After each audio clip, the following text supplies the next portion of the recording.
Good evening friends, कैसे हो आप सब लोग। फ्रेंड्स, जैसा कि मैंने आपको प्रॉमिस किया था, मैं अपने चैनल पे इंडियन इकोनॉमी से रिलेटेड सारे इंडिया के कॉम्पिटिटिव क्वेश्चन पेपर को कवर करूंगी। इसी सीरीज में हमने यूपीएससी, आईएएस और आईएफएस, जिसका कंबाइंड प्रीलिम्स होता है, उसका क्वेश्चन पेपर की सीरीज शुरू की है। इस सीरीज में ये तीसरा वीडियो है जिसमें मैंने 2019 के क्वेश्चन पेपर के क्वेश्चंस उठाने शुरू किए हैं। तो जैसा कि मैं आपको हर वीडियो में बताती हूँ, ये सीरीज ना सिर्फ यूपीएससी के लिए बल्कि यूजीसी नेट इकोनॉमिक्स के लिए, बैंकिंग के लिए, सारे स्टेट पीसीएस के लिए और आरबीआई ग्रेड बी के लिए बहुत इंपॉर्टेंट सीरीज है, क्योंकि इन सारे ही एग्जाम्स के अंदर Indian economy and basic economics एक बहुत मेजर रोल प्ले करता है। तो चलिए आज की शुरुआत करते हैं। इस टॉपिक के इस पर्टिकुलर वीडियो के अंदर जो मैंने टॉपिक कवर किए हैं विद क्वेश्चंस, वो है expansionary monetary policy, money multiplier, minimum support price, extended producer responsibility, service area approach and lead bank scheme. आज के क्वेश्चन पेपर के अंदर ये सारे के सारे टॉपिक कवर किए हुए हैं। तो चलिए वीडियो की शुरुआत करते हैं।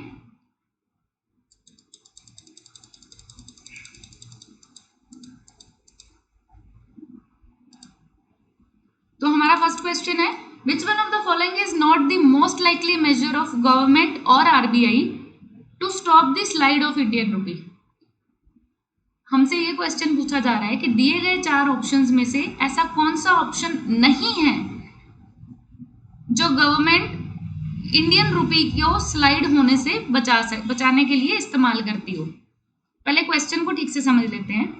ऐसे सारे मेजर्स जो इंडियन गवर्नमेंट या आरबीआई यूज करती है रूपी को स्लाइड होने से बचाने के लिए, वो सारे मेजर्स इनमें हैं, केवल एक को छोड़कर। वो एक हमने चूज करके बताना है कि वो एक कौन सा है। सबसे पहले डिटेल में समझ लेते हैं क्वेश्चन को कि what is the slide of an Indian rupee. Slide of Indian रूपी मींस इंडियन रूपी का गिरना, या इकोनॉमिक्स की लैंग्वेज में उसको बोलते हैं इंडियन रूपी के एक्सचेंज रेट की वैल्यू में रिडक्शन होना। एक्सचेंज रेट क्या होता है? हमारी करेंसी की वैल्यू किसी दूसरी करेंसी के रूप में। जैसे आज की डेट में $1 के बदले में 70 इंडियन रूपी लिए जा सकते हैं, या अभी 72 चल रहा है। अगर इंडियन रूपी की वैल्यू गिर जाए, जैसे क्वेश्चन में पूछा है, स्लाइड हो जाए, रिड्यूस हो जाए, तो वही $1 के लिए इंडिया के 80 रुपए जाएंगे। यानी कि इंडिया की करेंसी की वैल्यू किसी विदेशी करेंसी की तुलना में कम होती जाएगी। नॉर्मली इंटरनेशनल लेवल पे एक्सचेंज रेट हम यूएसडी में देखते हैं, तो हम ये समझ के चलेंगे कि इंडिया के रुपी के एक्सचेंज रेट अगर रिड्यूस होगा तो डॉलर की वैल्यू बढ़ जाएगी इन टर्म्स ऑफ रुपी। यानी कि आज की डेट में अगर $1 72 रुपए का है और इंडिया के एक्सचेंज रेट की वैल्यू गिर जाती है, यानी कि इंडियन रुपी अगर स्लाइड हो जाता है, जैसा क्वेश्चन ने पूछा है, तो वही $1 हमें 80 रुपए में, 85 रुपए में या 90 रुपए में मिलेगा। जैसे जैसे रुपी गिरता जाएगा डॉलर की वैल्यू बढ़ती जाएगी इन टर्म्स ऑफ रुपी। ठीक है, तो अभी देख लेते हैं इसको, थोड़ा सा और देख लेते हैं। क्वेश्चन में जो पूछा गया है, क्वेश्चन पे वापस चलते हैं। फर्स्ट ऑप्शन है curbing import of non essential good and promoting export. देखो, अगर हम क्वेश्चन के ऑप्शन ए के मुताबिक ना जरूरत की चीजों का, मतलब जो जरूरी चीजें नहीं है, उनका इंपोर्ट कर्ब कर देते हैं, यानी कि कम कर देते हैं, रिड्यूस कर देते हैं, और एक्सपोर्ट को बढ़ा देते हैं, तो क्या होगा? एक्सपोर्ट करने से हमें किसी दूसरे देश की करेंसी मिलेगी। अगर हम यूएस में और चाइना में एक्सपोर्ट करते हैं तो हमें उनकी करेंसी मिलेगी, उनकी करेंसी हमारे देश में आएगी, हमारे प्रोडक्ट उनके देश में बिकेंगे। और अगर हम कोई चीज इंपोर्ट करते हैं तो हमें यूएस डॉलर, अगर यूएस से इंपोर्ट किया तो यूएस डॉलर में पैसे देने पड़ेंगे, मतलब यूएस डॉलर देने पड़ेंगे। अगर हम वही इंपोर्ट कम कर दें तो हमारे देश से डॉलर कम बाहर जाएगा। इसका मतलब ये है कि ए ऑप्शन ये कहना चाहता है आपके देश में फॉरेन करेंसी आएगी और आपके देश से जो फॉरेन करेंसी जाती है इंपोर्ट के लिए उसको रिड्यूस कर दो। तो इससे तो इंडियन रुपी की वैल्यू स्लाइड होने की बजाय बढ़ जाएगी, क्योंकि आपके पास फॉरेन करेंसी ऑलरेडी बहुत ज्यादा है। मैंने कल के वीडियो में बताया था, अगर आपके पास फॉरेन करेंसी ज्यादा है, यूएसडी जो इस वक्त इंडिया का सबसे हाईएस्ट चल रहा है, तो फिर उस हिसाब से तो आपको जरूरत ही नहीं है दूसरे देशों का डॉलर खरीदने की, आपके पास ऑलरेडी बहुत ज्यादा है, तो आपके रुपये की वैल्यू ऑलरेडी बढ़ जाएगी। ठीक है, सेकंड है encouraging Indian borrowers to issue rupee dominated masala. ये मसाला बॉन्ड होते हैं मान लो इंडिया के बोरोअर हैं, मतलब इंडिया में कुछ लोग हैं जो उधार पे पैसे लेके अपना बिजनेस चला रहे हैं। अगर आपने उधार में पैसे लिए, आपने 10,000 रुपए ले लिए, फिर आपने जिससे 10,000 रुपए लिए उसको प्रॉमिस किया कि मैं तुझे 12,000 रुपए 1 साल बाद दे दूंगा, ठीक है। और अगर आपने किसी विदेशी इंसान से पैसे लिए, जैसे मान लो डॉलर के रूप में आपने पैसे ले लिए 10,000, लेकिन आपने उसे मसाला बॉन्ड दिए जो रुपये के रूप में डोमिनेटेड है, मतलब उसके ऊपर ये लिखा है कि जब ये बॉन्ड खत्म होगा तो आपको इतने रुपए मैं वापस दूंगा। तो इसका मतलब भी यही हुआ ना कि आपके देश के अंदर करेंसी आ रही है, फॉरेन करेंसी आ रही है, पर जा रहा इंडियन रुपी है, तो उस हिसाब से भी इंडियन रुपी की वैल्यू बढ़ेगी। ध्यान रखिए, अगर हमारे देश से डॉलर बाहर जाएगा तो इंडियन रुपी की वैल्यू कम होगी। अगर हमारे देश में डॉलर अंदर आए और इंडियन रुपी बाहर जाए तो उससे रुपी की वैल्यू बढ़ जाएगी, ठीक है। थर्ड है easing condition relating to external commercial borrowing. External commercial borrowing मैंने आपको फर्स्ट वीडियो में बताई थी। एक्सटर्नल कमर्शियल बोरोइंग डिटेल में बताई है, जो यूपीएससी प्रीलिम्स का फर्स्ट वीडियो डाला था उसमें बहुत डिटेल से बताई हुई है। यहाँ पे मैं आपको डिस्क्रिप्शन एक स्मॉल बता देती हूँ कि जब आपके देश की गवर्नमेंट, आपके देश की ऑर्गेनाइजेशन, आपके देश की कंपनी और आपके देश के लोग बाहर के लोगों से पैसा उधार लेते हैं तो उसको एक्सटर्नल कमर्शियल बोरोइंग कहते हैं, ठीक है। अब अगर एक्सटर्नल कमर्शियल बोरोइंग की कंडीशन हमने ईज कर दी, मतलब उन टर्म्स एंड कंडीशन को इतना आसान कर दिया कि आपके लिए, हर एक के लिए एक्सटर्नल कमर्शियल बोरोइंग करनी आसान हो जाए, तो क्या उससे रुपये की वैल्यू गिरेगी? नहीं गिरेगी। एक्सटर्नल कमर्शियल बोरोइंग हमेशा, जैसे मान लो आपने यूएस से पैसे उधार लिए तो वो तो यूएस डॉलर में देगा ना, रुपये में तो नहीं देगा। चाइना से पैसे लिए, खैर चाइना से तो हम मांगेंगे नहीं, चलो कोई तीसरा देश, जापान से हमने पैसे ले लिए, जापान में मुद्रा है येन, तो वो येन देंगे, रुपए थोड़ी देंगे, उनके पास रुपए नहीं होते, येन होते हैं। तो उससे क्या होगा, एक विदेशी मुद्रा हमारे देश में आ रही है तो उससे भी हमारे देश के अंदर जो है रुपये की जो वैल्यू है ना वो कम नहीं होगी, भले ही ज्यादा ना हो पर कम नहीं होगी। लास्ट ऑप्शन है following an expansionary monetary policy. अब देखो, एक्सपेंशनरी मॉनेटरी पॉलिसी एक टूल है रिजर्व बैंक ऑफ इंडिया का। रिजर्व बैंक ऑफ इंडिया क्या करता है, जब उसने एक्सपेंशनरी मॉनेटरी पॉलिसी लगानी होती है, मतलब पैसे को एक्सपैंड करना होता है, पैसे को इकोनॉमी में बहुत ज्यादा मात्रा में डालना होता है ताकि ज्यादा से ज्यादा लोग इन्वेस्ट करें। एक्सपेंशनरी मॉनेटरी पॉलिसी का मतलब होता है कम ब्याज रेट पे बैंकों के द्वारा लोगों को पैसा दिया जाना, ताकि ज्यादा से ज्यादा बिजनेस और ज्यादा से ज्यादा लोग उस पैसे को बैंक से लें, बैंक से निकालें, लोन लें, उस पैसे से काम करें, जिससे पूरे देश में प्रोडक्शन बढ़ेगी। अगर प्रोडक्शन बढ़ेगी तो मांग बढ़ेगी, मांग बढ़ेगी तो फिर क्या होगा, ओवरऑल इकोनॉमी की ग्रोथ होगी। तो इसको सर्कुलर फ्लो ऑफ इनकम कहते हैं, जिससे कि इनकम बढ़नी शुरू हो जाती है। लेकिन एट द सेम टाइम अगर इससे इकोनॉमी ग्रो हो जाती है तो साथ के साथ एक और चीज होती है कि उससे आपके इंडियन रुपए की वैल्यू जो है वो कम हो जाती है। क्यों कम हो जाती है? यानी कि एक्सचेंज रेट कम हो जाता है, यानी कि रुपी स्लाइड होना शुरू हो जाता है। क्यों?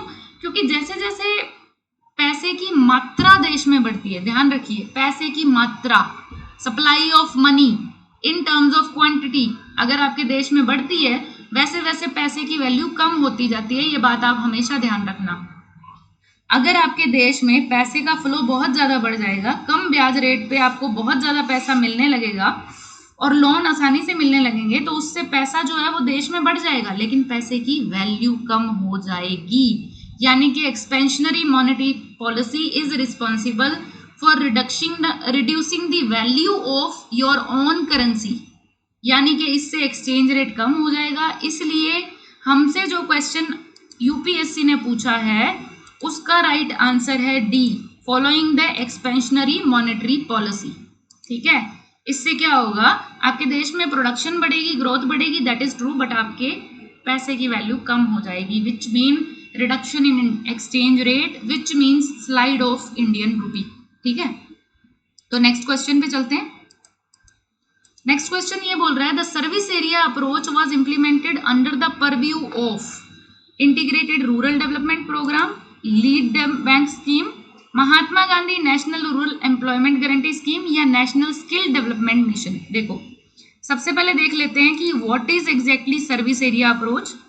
तो service area approach is a structure of lead bank scheme. यहाँ पे आपको आंसर मिल गया है, फिर भी समझ लेते हैं सर्विस एरिया अप्रोच है क्या।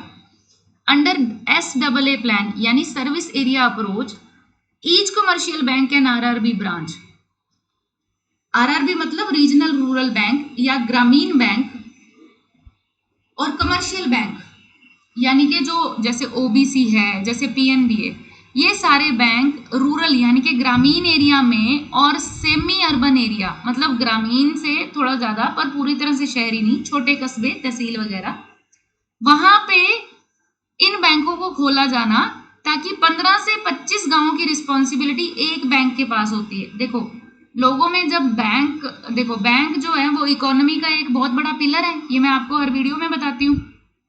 अगर लोगों में बैंकिंग हैबिट बनानी है तो गांव-गांव में जाके बैंक खोलने पड़ेंगे, इसीलिए ग्रामीण बैंक खोले गए थे देश में, RRB बैंक। तो क्या करना है, ये सर्विस एरिया अप्रोच क्या करती है, 15 से लेके 25 गांवों का एक एरिया चूज कर लेती है और उस एरिया में जाके एक कमर्शियल बैंक या रूरल बैंक खोल देती है, ग्रामीण बैंक खोलती है, ताकि लोग आए अपना पैसा इसमें डिपॉजिट करें, बैंक उस डिपॉजिट पैसे को लोगों को लोन दे और फिर लोन देने के बाद लोग उस पैसे को इन्वेस्ट करें, इस्तेमाल करें, इस तरह से इकोनॉमी में पैसे का फ्लो बढ़े।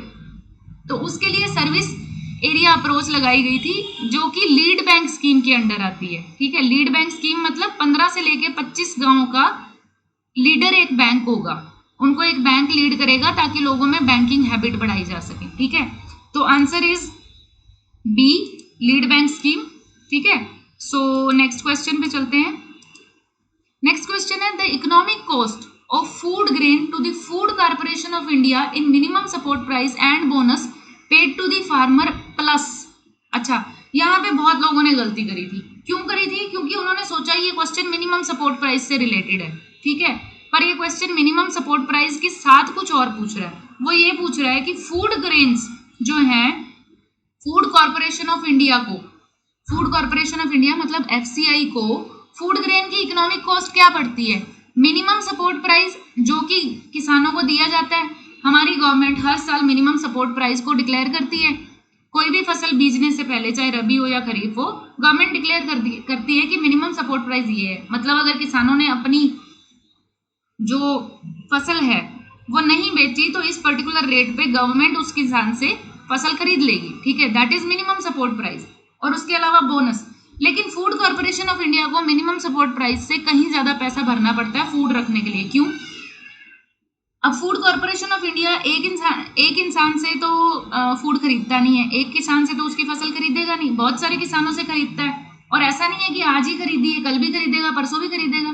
तो आज की फसल को भी संभाल के रखना है ताकि उसमें कीड़े ना लग जाए, ताकि वो सड़ ना जाए, ताकि वो मौसम की वजह से खराब ना हो जाए।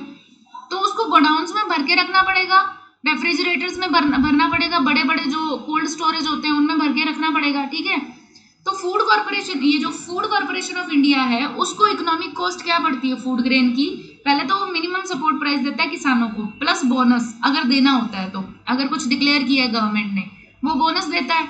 उसके अलावा प्रोक्योरमेंट इंसिडेंटल्स, यानी कि उस फूड को अपने गोडाउन्स में भर के रखने के जितने भी खर्चे आते हैं, चाहे वो कोल्ड स्टोरेज के खर्चे हैं, चाहे वो वहाँ पे एक गोडाउन पे पहरेदार भी रखना पड़ेगा, फिर उस जगह को खरीदना पड़ता है, उस जगह को उस तरीके से बनाना पड़ता है कि वो मौसम उस फसल को खराब ना कर दे, वो सारे प्रोक्योरमेंट इंसिडेंटल्स होते हैं।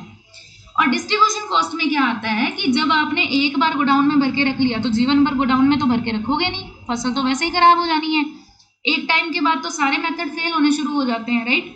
तो उसको डिस्ट्रीब्यूट भी करना होता है, यानी कि अगर आपका गोडाउन बॉम्बे के अंदर है और आपने फसल डिस्ट्रीब्यूट करनी है ओवरऑल इंडिया में, तो बॉम्बे के उस गोडाउन से लेके ओवरऑल इंडिया तक ट्रांसपोर्टेशन कॉस्ट भी जाएगी ना, वो ट्रांसपोर्टेशन कॉस्ट डिस्ट्रीब्यूशन कॉस्ट का हिस्सा है। ठीक है, सो यहाँ पे हम देख लेते हैं कि केवल procurement, incidental and charges of godown नहीं आते, उसके अलावा डिस्ट्रीब्यूशन कॉस्ट भी आती है जो फूड कॉर्पोरेशन ऑफ इंडिया को पे करनी पड़ती है in order to keep the food. ठीक है, तो आप देखो The economic cost of food grain procured by Food Corporation of India is total minimum support price plus bonus and the procurement incidental and distribution cost, जो option D है। Procurement incidental क्या होते हैं? इनिशियल कॉस्ट होते हैं कि food को आपने संभाल के रखना, प्रोक्योर करके रखना मतलब संभाल के रखना। तो FCI जो किसानों से एक मिनिमम सपोर्ट प्राइस पे खरीद लेती है। फिर उसके अलावा डिस्ट्रीब्यूशन कॉस्ट होते हैं। डिस्ट्रीब्यूशन कॉस्ट में क्या क्या आता है? फ्रेट चार्जेस होते हैं, handling charges, storage charges, loss. अच्छा, एक जगह से दूसरी जगह खाना लेके गए तो उसमें से कुछ लॉसेस भी होते हैं। फिर एस्टेब्लिशमेंट कॉस्ट, यानी कि किसी दूसरी जगह पे पहुंचाना, उसकी भी कॉस्ट होती है। तो वो सारी कॉस्ट मिला के ऑप्शन डी जो है, procurement incidences and distribution cost, ये दोनों cost food Corporation of India को अपने पास से भरनी पड़ती है मिनिमम सपोर्ट प्राइस के अलावा। तो नेक्स्ट क्वेश्चन क्या पूछ रहा है कि extended producer responsibility was introduced as an important feature in which of the following. देखो, एक्सटेंडेड प्रोड्यूसर रिस्पॉन्सिबिलिटी क्या होती है? अगर एक प्रोड्यूसर कोई भी चीज प्रोड्यूस कर रहा है, उसको डिस्ट्रीब्यूट कर रहा है, उस पर टैक्स दे रहा है, ठीक है, ये तो प्रोड्यूसर की रिस्पॉन्सिबिलिटी है। उसके अलावा उसको एक और रिस्पॉन्सिबिलिटी है कि वो जो प्रोडक्ट सेल कर रहा है, लोगों तक पहुंचा रहा है, अगर उस प्रोडक्ट को यूज करने के बाद लोगों ने उस प्रोडक्ट को थ्रो कर दिया, या उस प्रोडक्ट की जो लाइफ है, लाइफ खत्म होने के बाद उस प्रोडक्ट का क्या होगा? क्या वो एनवायरनमेंट में पड़ा रहेगा? क्या वो धरती के ऊपर पोल्यूशन फैलाएगा? क्या वो पड़ा पड़ा सड़ता रहेगा और अलग अलग तरह के टॉक्सिक और पॉइजन्स फैलाएगा? जैसे सेमीकंडक्टर्स होते हैं या इलेक्ट्रिसिटी का वेस्ट होता है, जो पड़ा पड़ा पानी में मिल गया, जमीन में मिल गया, तो हम लोगों के फूड चेन में आ जाएगा, ठीक है। तो उसके लिए एक्सटेंडेड प्रोड्यूसर रिस्पॉन्सिबिलिटी एक्ट लाया गया था, जिसका मतलब ये था कि जो वेस्ट होती है ना, उसको भी मैनेज और हैंडल करना जरूरी है। तो अगर इनमें से हम लोग सारे के सारे ऑप्शंस देखें तो जो बेस्ट है, बेस्ट मैच है उसके लिए, that is e waste. The e waste management and handling rule 2011, इसके अंदर एक्सटेंडेड प्रोड्यूसर रिस्पॉन्सिबिलिटी का एक्ट लाया गया था, ठीक है। सो नेक्स्ट क्वेश्चन है, money multiplier in an economy increases with which one of the following. उसने 4 ऑप्शन दिए हैं और ये बोल रहा है कि मनी मल्टीप्लायर जो है इकोनॉमी के अंदर बढ़ता कैसे है, इन चारों में से किस ऑप्शन से, ठीक है।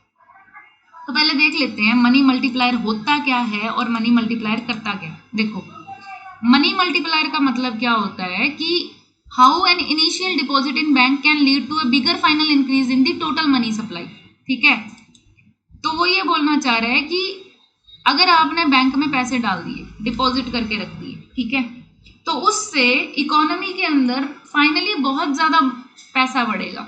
जैसे मान लो आपने बैंक के अंदर 10 लाख रुपए जाके जमा कर दिए, बैंक के पास 4 अलग अलग लोन लेने वाले आते हैं, कोई 2 लाख का ले जा रहा है, एक 5 लाख का लेके जा रहा है, एक जने ने 1 लाख का ले लिया, फिर एक और जने ने 2 लाख का ले लिया।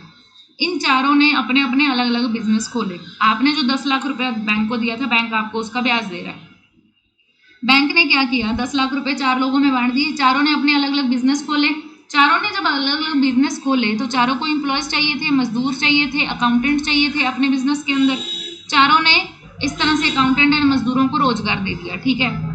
फिर चारों को प्रॉफिट हुआ, उन चारों ने पैसा जो है बैंक को दे दिया, 10 लाख वापस, ठीक है, टर्म्स एंड कंडीशन के हिसाब से, और बैंक ने आपको आपका 10 लाख वापस कर दिया जब आपने मांगा। लेकिन इस बीच क्या हुआ, आपने 10 लाख रुपया रखा, 10 लाख आपको वापस मिल गया, उस बीच आपको इंटरेस्ट मिला। जिन लोगों को ये पैसा बैंक ने दिया था, उन्होंने अपने नए नए बिजनेस चलाए, उन्होंने नई प्रोडक्शन करी, आपको तो आपका 10 लाख वापस मिल गया। लेकिन जो इकोनॉमी के अंदर नई प्रोडक्शन हुई है, नई चीजें प्रोड्यूस हुई हैं, नई गुड्स एंड सर्विसेज प्रोड्यूस हुई हैं, उसके थ्रू बहुत लोगों को रोजगार मिला है, और इकोनॉमी के अंदर जो ओवरऑल प्रोडक्ट है, जीडीपी है, वो भी बूस्ट हुई है, ठीक है। इसका मतलब ये हुआ कि इकोनॉमी को मल्टीपल टाइप्स का फायदा हो गया। मनी मल्टीप्लायर का मतलब ये होता है कि एक बार अगर बैंक ने पैसा दे दिया, ठीक है, तो उससे ओवरऑल जो है इकोनॉमी के अंदर पैसा बहुत बढ़ेगा, उससे नेशनल इनकम बढ़ेगी, कंजम्पशन बढ़ेगी। क्योंकि मान लो इस 10 लाख से 4 लोगों को तो बिजनेस मिल गया, और चारों ने अगर 2 लोगों को भी अपने काम पे रखा सपोज, तो 10 लोगों को तो पूरा रोजगार मिल गया। अब 10 लोगों को अगर रोजगार मिल गया तो 10 लोग खर्चा भी करेंगे, क्योंकि रोजगार मिल गया तो खाना भी अच्छा खाएंगे, कपड़े भी अच्छे पहनेंगे, फिर रहने के लिए बच्चों को ट्यूशंस भेजेंगे, स्कूल में भेजेंगे, तो ओवरऑल कंजम्पशन भी बढ़ गई, हेल्थ सर्विसेज पे भी वो खर्चा करना शुरू कर देंगे। यानी कि इनिशियली जो 10 लाख जो है आपने बैंक में जमा कराया था, वो 10 लाख से आपकी इकोनॉमी में कई लाख रुपए बढ़ गए, तो that is called money multiplier. अब यहाँ पे अगर अपन देखें तो मनी मल्टीप्लायर का बेसिस क्या है? मनी मल्टीप्लायर का बेसिस है कि बैंक पैसा दे लोगों को, पर बैंक अपनी तरफ से तो पैसा देगा नहीं, अपनी तरफ से ज्यादा कितना पैसा लोगों को दे देगा। अल्टीमेटली बैंक का कॉन्सेप्ट यही होता है कि आप लोग बैंक में जाके पैसे जमा करो, तभी तो बैंक लोन देगा। अगर बैंक के पास हम लोग डिपॉजिट करेंगे, उसी डिपॉजिट में से निकाल के बैंक लोन देता है। यानी कि अगर हम लोगों में बैंकिंग, अगर हम लोग ज़्यादा से ज़्यादा बैंकिंग हैबिट रखें, अपने घर के अंदर तिजोरी के अंदर लाखों का सोना रखे रखा है, लाखों रुपए रखे हैं, उसकी बजाय बैंक में रख दो, उसके ऊपर ब्याज भी मिलेगी और उसी पैसे से बैंक ने लोन देना है और लोगों को रोजगार मिलेगा, कईयों को नए रोजगार खुलेंगे तो कईयों को नए नए आइडियाज आएंगे, इकोनॉमी में इनोवेशन भी बढ़ेगी। तो मनी मल्टीप्लायर का कॉन्सेप्ट यही है कि आप बैंक के अंदर ज़्यादा से ज़्यादा पैसे लेकर जाके रखो। तो जितने भी ऑप्शन हमें दिए गए थे उसके अंदर से बेस्ट है increase in the banking habit of the population, ताकि लोग ज़्यादा से ज़्यादा पैसे, ना सिर्फ बैंकिंग हैबिट, क्यों, ये नहीं है कि आपने सिर्फ डिपॉजिट ही बैंक में कराने हैं, आपने लोन भी बैंक से लेना है, ठीक है ना।